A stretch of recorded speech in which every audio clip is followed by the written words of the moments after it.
One of the key themes of President Bola Tinubu's recent address to the nation during the nationwide protest is the central focus of his reforms, which he said were needed to create long-term solutions to Nigeria's economic challenges. While he defended those decisions are necessary for sustainable growth, he reveals that various initiatives aimed at empowering the youth and powering up the economy have been outlined to take off. Let's put this into proper perspective. I have joining me today the founder, chief consultant, B. Adedikpe Associates Limited, Dr. Biodun Adedikpe, a renowned economist. Thank you so much. It's good to have you join the show today, Dr. Adedikpe.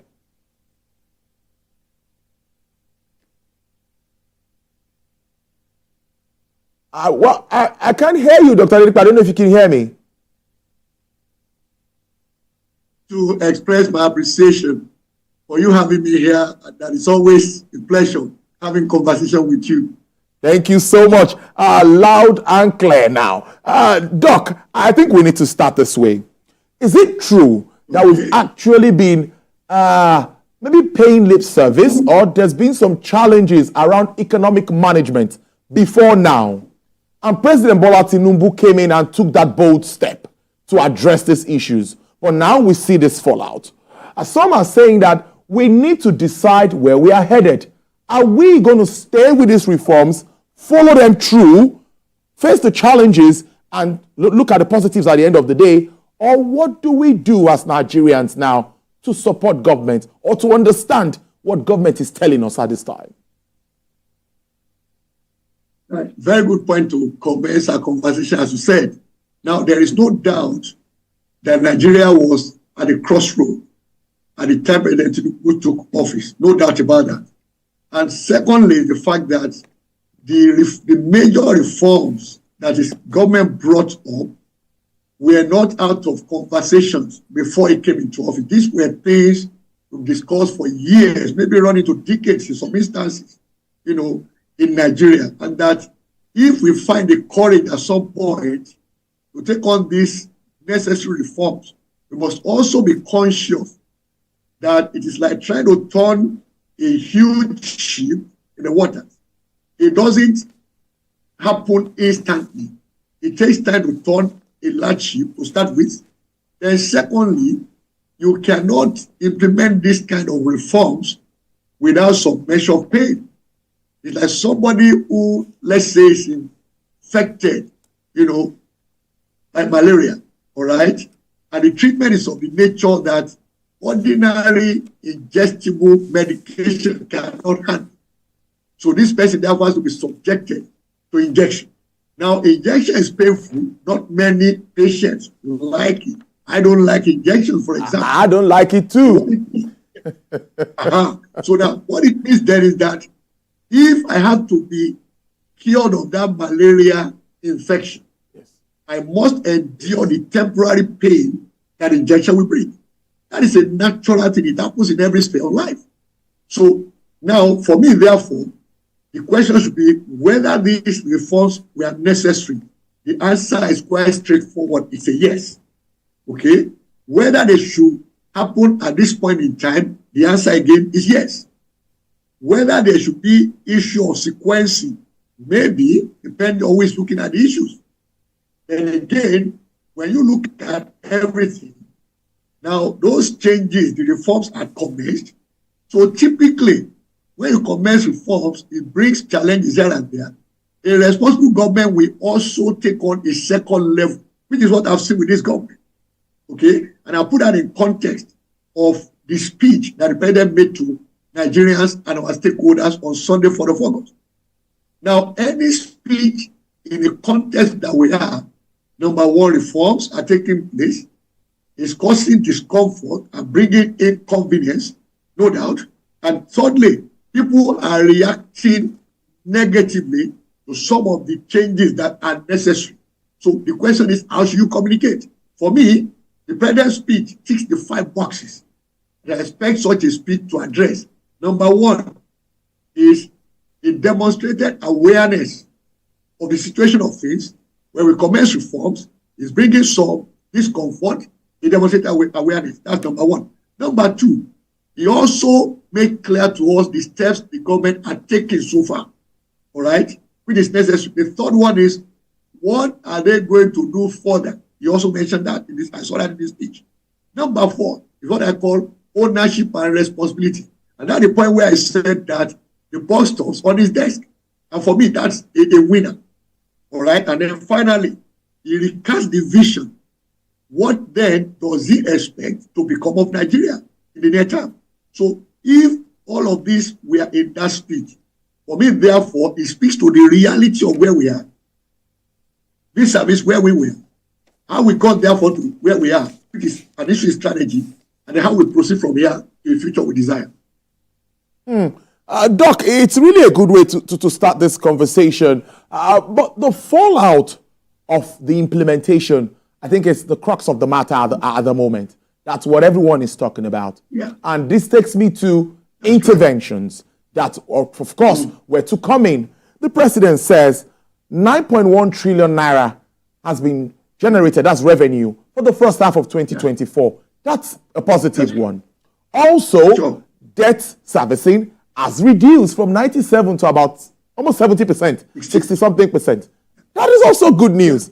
But the man on the street wants food on his table. What now do you think about the interventions? And what sort of interventions are you expecting moving forward?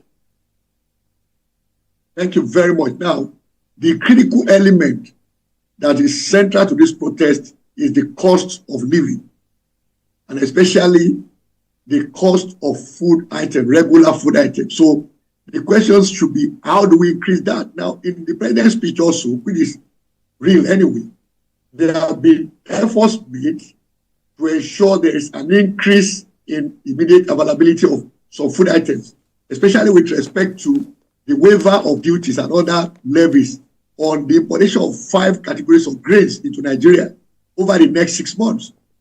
Now, that done will bring immediate respite because you get quantum food available in the market. But while that is happening also, there's intensified cultivation domestically so that in the next 6 months, therefore, we begin to get the harvest, for the cultivation being done now into the market as well.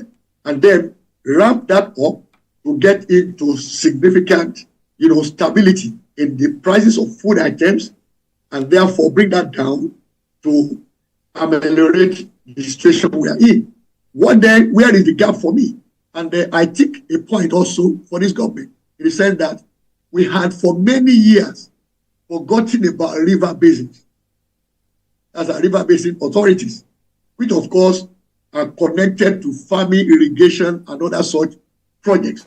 So if we revive that and now are able to do year-round farming on the one hand, and then intensify security in the farming communities, and thirdly, ensure that we, again, either government directly invest in or provides incentives for food processing and, of course, storage, then we can get to a point where we reduce significantly post-harvest losses on the one hand, and then at the same time, we produce more, and then we have moved significantly away from rain-fed farming and do all year-round farming. If we do all that, that will get us traction in dealing with the central issue that triggered this protest.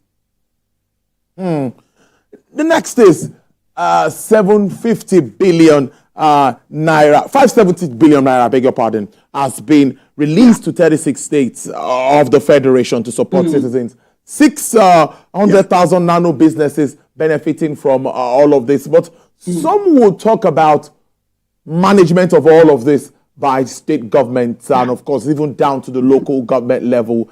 How do you see proper implementation of schemes like this?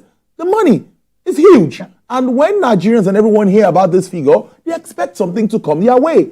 What can be done to make sure that there's appropriate monitoring and evaluation of initiatives like this one? Thank you so very much. In fact, that raises a very fundamental issue for me, and that is we have all paid too much attention to the federal government. Everybody pointed in the direction of Mr. President, but we have forgotten that at the subnational level, we have 36 states, plus the federal capital territory, and 774 local government areas. Now the question should be, if more resources are now being devolved to subnational level, so the question should be, what are those subnationals doing? In actual fact, ramping up food production will happen at the subnational level. So if they are also receiving more resources because of fiscal consolidation and other efforts made in the last 1 year, then that is where our questions should be directed at. We should be asking our state governors and local government chairmen, what specifically are they doing with respect to strengthening food security? That means, what are they doing within their own spaces to produce more food? Maybe not directly, but whatever they do, it can be in the way of support to smallholder farmers by way of, highly subsidized seeds and seedlings, fertilizers, and other inputs. What we get as feedback from most of these smallholder farmers throughout the nation is that the price of agricultural inputs is very high. And that is why we are not getting the kind of volume we are receiving as harvest on the one hand.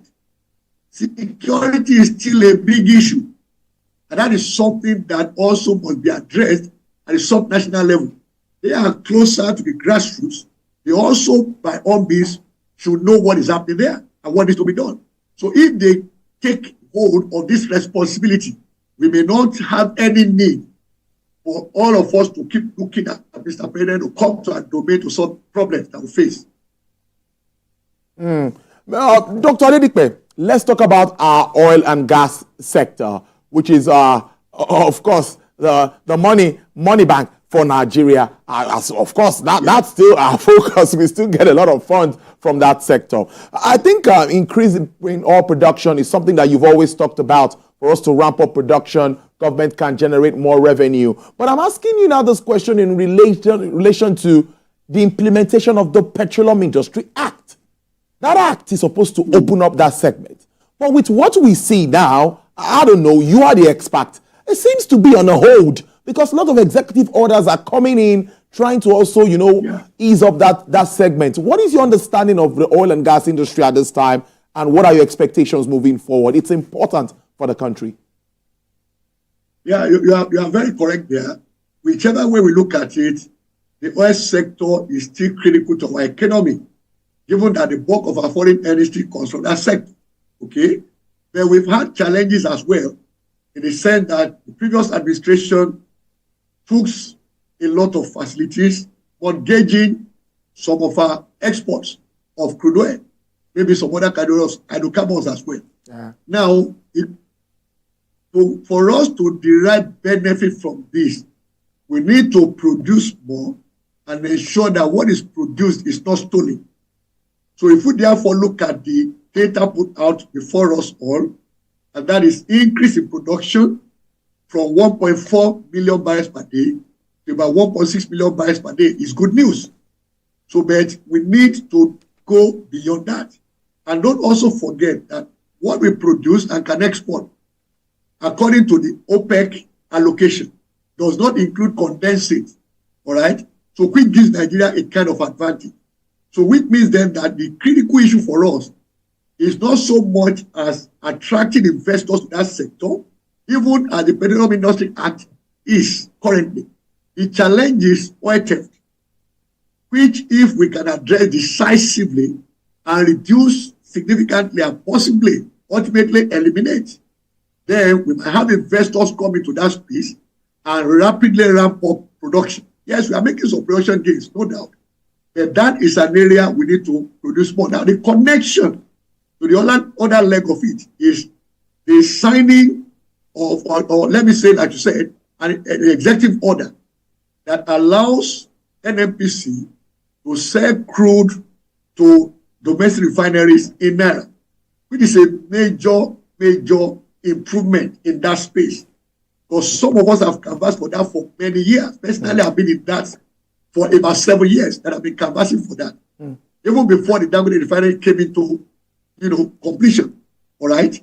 Because the logic there is very simple, without complicating issues. If we spend about 39%, at least about 39% of our merchandise import is refined petroleum products, that means if we can produce this locally then as much as that, or let me even say, if we don't completely stop importing refined products, it will reduce significantly. And that means the pressure that constitutes in the foreign exchange market will subside on the one hand. Now, when you also refine locally, whichever way you look at it, you'll be creating jobs here. That will deal with the issue of unemployment. And of course, on the other hand, you are increasing disposable income for those that are therefore gainfully employed. So that will create a lot more traction, that is in terms of ancillary business opportunities around those businesses. So whichever way we look at it, therefore, the health sector is still important for the economy. But the central issue that we hear repeatedly from foreign investors in that space is oil theft. Because their concern is if I invest and I produce, then ultimately I don't get the total of what I produce. That means the return on my investment will come low and therefore mean a longer number of years before I can recoup my investment. So that's what we hear from them as complaints. And that's an area our government should give more attention to. And what role can technology play there? That's something I want to recommend they should also explore. They have successfully used technology to deal with revenue leakages. And that is why we are seeing more money going to subnationals, all right? And also able to reduce our revenue debt service ratio from 97% to 68%, which is good news for Nigeria, all right? So that is the way I want to put it here. Doc, it's really getting interesting, and I think we should talk transportation, because that's also something that affects everyone. We've talked on food, oil and gas, very strategic segments of transportation, and government is talking about CNG at this time. Cleaner energy is safer, cheaper, and all. But what would you say about the implementation also of this scheme or initiative of government? It's a good one, as you said, but I believe strongly the government is in the right direction. And why will I say that? If government is going to provide the kits at highly subsidized price, or even at zero price to those that will convert their trucks into CNG trucks, that is a very good initiative. So if we're able to do that, let me put it simply, everything in the economy hangs around logistics. So if you're able to deal with logistics, it will go a long way in not only reducing the cost of doing business, it also affects the cost of living, and in fact can also bring an improvement in efficiency. So if we are able to do this, as the president had mentioned again, he had said it before, it was again mentioned on Sunday in his speech, all right? If we're able to implement that successfully, it will turn around a lot of issues we have around logistics. So it's a good step in the right direction. Then let's execute. And let me also add this. We should track the implementation. Maybe on a quarterly basis, the government will come back and tell Nigerians, it's the number of trucks already converted. Yeah. So that makes the story, what they told us they will do, believable. The more government does that, and that's one thing I think this government should do. They are getting so many things right, okay, in terms of, the reforms, implementation, interventions. But let them improve the communication area. The more they push such feedback to Nigerians, the more believable what this government is doing will become. And so the negative narratives, therefore, reduce, in my own view. Thank you. Doc, let's wrap up on this note. Time is really fast spent. As Nigerians, we have a role to support government. We have also a role to play. What would you say? What do we have to also do at this time to wade through this challenging time? Thank you very much for that question. I actually was looking for an opportunity to say something on this. Now, when you look around the world, every geography you go to, it is very, very rare to see people put negative narratives about their countries on social media, the way Nigerians do. And secondly, is the fact that when there is anything positive, we Nigerians should also acknowledge that. For example, there's improvement in power supply in many of our societies, at least in the last 1 to 2 years. But hardly will anybody acknowledge that. When you raise it in a conversation, the reply you get is that it's not yet 24 hours, 24/7 supply. And my question is always that How many hours did you get or power supply in your area in the last 24 months, in the last 12 months, and presently? So if there's been an improvement, why don't we acknowledge that? And then encourage the government to work further and improve that. They hardly do we mention that. So we should begin to put some positive narratives about our country. The way we put ourselves on social media is the way the rest of the world will take us. If every Nigerian wants to be respected when you're out of the country, then you need to mind what you say about your country. That's my summary of it. Dr. Biodun Adedipe, I must thank you. It's always interesting having you join the program. He's the founder, chief consultant, B. Adedipe Associates Limited. Thank you so much, and do enjoy the rest of your day. Thank you very much for having me, and you too. All right.